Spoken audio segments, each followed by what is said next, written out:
Bismillah. Assalamualaikum warahmatullahi wabarakatuh.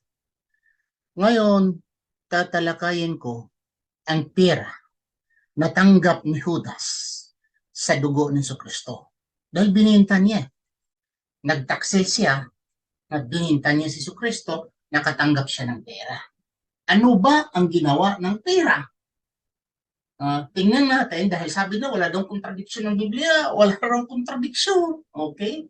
Titingnan natin, babasahin natin ng mga ang mga sitas sa Biblia. Mga kapatid, kung kayo isang Kristiyano at nakakita kayo ng kahit contradiction, ay talagang tinatakpan ninyo, hinihilot ninyo, pinapalusot ninyo nga hindi contradiction. Tandaan ninyo mga kapatid, na ang iyong mga membro, ang mga Kristiyano, ay may utak rin. Ha? Muslim may utak rin. That's why kami dating Kristiyano, ngayon may mga utak rin, lumabas kami dahil nakita namin mga contradiction. Hindi niyo sila mapipigilan. The more you cover, kung ano ang mabaho, the more nasisingaw. Sisingaw yan. Pag ang isang baho ay tatakpan mo, ay nasisingaw.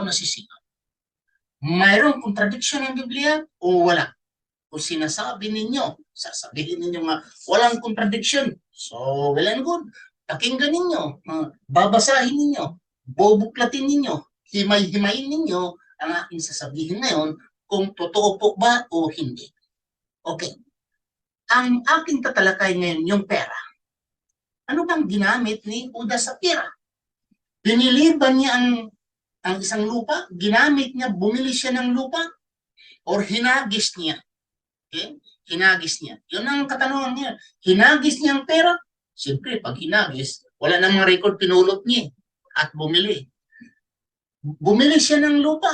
Yung pera na kanyang natanggap sa dugo ni Kristo, galing sa mga traidor, ng mga Kristiyano, Kristiyano, di ba? Ay, Kristiyano yun eh. Sabi nila, wala pang Islam noon eh. Sabi mo, may mga Muslim na doon, sabi nila, wala eh, mga Kristiyano yun. O sino nang nagbinta ni Kristo? Ha? Romano, Hintel, sabihin natin mga hindi, mga Kristiyano. Pero palagay ko mga Kristiyano talaga ang nagbinta. Bakit Kristiyano? Dahil yung dugo ni Kristo, antay na antay sila. Ano yung sabihin na gutom na gutom sila. Uhaw na uhaw ang mga Kristiyano sa dugo ni Kristo. Hanggang gitinguha nila sa madugay na higayon. God dreaming for a long, long time for the blood of Jesus Christ. Bakit? To save their sins, to redeem their sins, para mahugasan, mabura, maransan ang kanilang kasalanan, para mabura ang kasalanan. Matagal na silang uhaw sa dugo ni Kristo. So, sabi ko, kayo ang nagbinta ni Kristo. Kayo nagpapatay ni Kristo dahil kayo ang nag-antay sa dugo ni Kristo. Kami mga Muslim mula kami dahil hindi kami naniwala na ang kaligtasan ay mula sa dugo. Ano ba? Kanibal ang Diyos? Uhaw sa dugo para lang mapatawad niya ang tao? Pwede naman yung sabihin, patawarin ko tayo lahat. Tawad na. Bakit pa kailangan ang dugo? Talagang. Dito tayo. Anong ginamit sa pera? Binili ni Judas ang pera, ginamit niya pagbili ng lupa o hinagis niya. Dito sa Biblia ating babasahin mga. Basahin natin, buklatin ninyo ang inyong Biblia. Mabasa ito sa mga buhat. Mga buhat 1:18. Ito Cebuano Cebuano muna. Okay? Ang pulong sa Diyos, ang translation, ang pulong sa Diyos by APSD-Cebuano. Sa versikulo 8, sa buhat 1, versikulo 18. Namulong din 18. Apan mipalit si Judas. O Yuta. Ginamit ang kwarta sa iyang nadawat, sa dautan niyang gibuhat.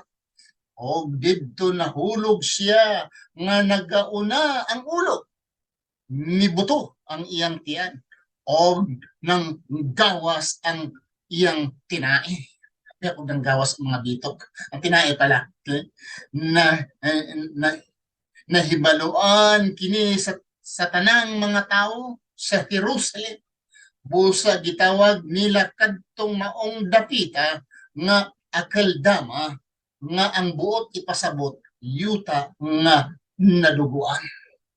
Ha? Gipalit. Gipalit na Judas. Mimpalit si Judas. Mimpalit si Judas. Sa Tagalog, tinahan sa Tagalog mga kapatid. Okay?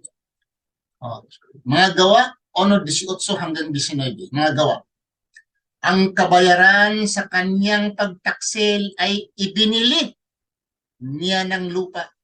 Doon siya nahulog ng patiwarik at sumabog ang kanyang tiyan at lumabas ang kanyang bituka. Nabalita yun sa buong Jerusalem.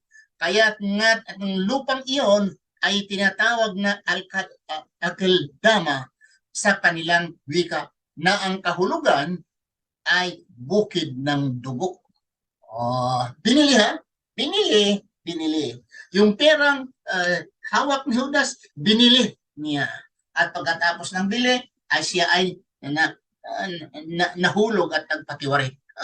Hindi ngayon ang anong klaseng pagkapatay niya, nagpatiwarik o whatsoever, nagbigti. Hindi yan ang topic ngayon. Ang topic ngayon, anong ginawa ng kanyang pera mula sa dugo ni Kristo. Dito sa Mateo 27, versikulo 5 hanggang 8. Dito, magandang balita Biblia. Okay? Inahagis ni Judas sa loob ng templo ang 30 pirasong pilak. Inihagis ni Judas sa loob ng templo ang 30 pirasong pilak. 30 kapirasong pilak. Inagis. Hindi binili ha, tinagis, gilabay. At pagkaalis doon, siya'y nagbigti. Nagbigti. Pinulot ng mga punong pare ang mga perasong pilak. Sinabi nila, labag sa kautusan na ilagay ang salaping ito sa kabangyaman ng templo sapagkat bayad ito ng buhay ng isang tao. Nagkaisa sila na ang salaping iyon ay ibili ng bukid ng isang magpapalayok upang gawing libingan ng mga dayuhan. Mula noon hanggang ngayon, ang bukid na iyon ay tinatawag na bukid ng dugo. Bukid ng dugo. Okay? Bukid ng dugo. Tingnan natin ha. Dito naman sa Bisaya naman ha. Versikulo 2 hanggang sa 8. Onyas Judas ang nagtugyan kaniya sa pagkakita niya nga gihukman si Jesus sa silot, nagbasol siya o giuli niya ang katluan kabuok sa lapi sa mga punuan, sa mga saserdote o sa mga ansyano. Unsa? Iyang giuli, sinauli niya. Hindi niya binili, but sinauli. Then, it continue. Nagaingon, nakasala ako sa pagtugyan ko sa dugo nga walay sala. Apan sila nag-ingon, unsa may amo? Ikaw ang nahibalo. Og gisalibay, dili pala gipalit, og gisalibay niya ang salapi sa templo. Mipahawa siya og milakaw og nagbitay ang iyang kaugalingon. Okay? Og sa gikuha sa mga punuan sa mga saserdote ang mga salapi, nag-ingon supak sa balaod nga igaipon kini sa bahandi sa mga halad kay bili sa dugo. Bili kini sa dugo. Apan sa nagkakasabot sila, gipalit nila ang yuta sa magkukulon aron tagalubngan sa mga dumuluong. Tungod niini kadtong yuta ginganlang yuta sa dugo hangtod karong adlaw. Hangtod karong adlaw gisalibay ang mga saserdote ang nagbili sa lupa. Okay? Nagbili sa lupa.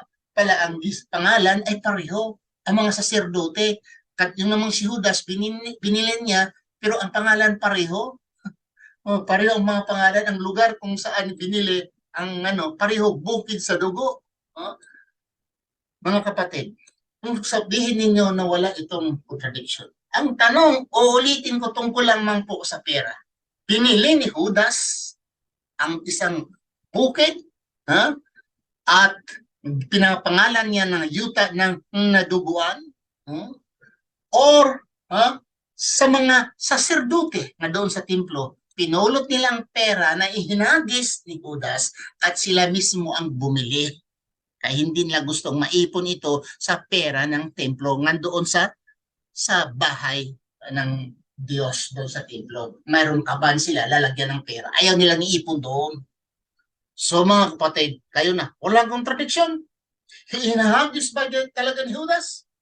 Or bininilit niya? Mga kapatid, kung kayo ay talagang ipipikit ninyo ang mata, ha? Kahit alas 12 pang sumisikat pang mainit ang araw, pag pinipikit ninyo ang mata, sabihin nyo talaga madilim. Walang nakikita. Dahil pinipikit po ninyo ang inyong mata.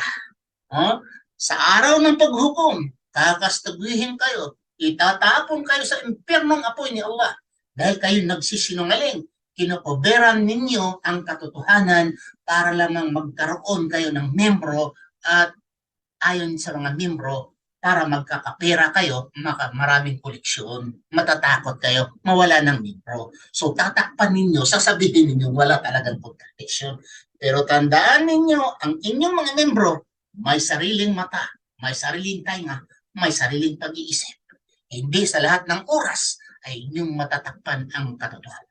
Maraming salamat sa inyong panonood. Subhanakallah, Allahumma bihamdika, asyhadu an la ilaha anta, astaghfiruka wa atubu ilaik. Assalamualaikum warahmatullahi wabarakatuh.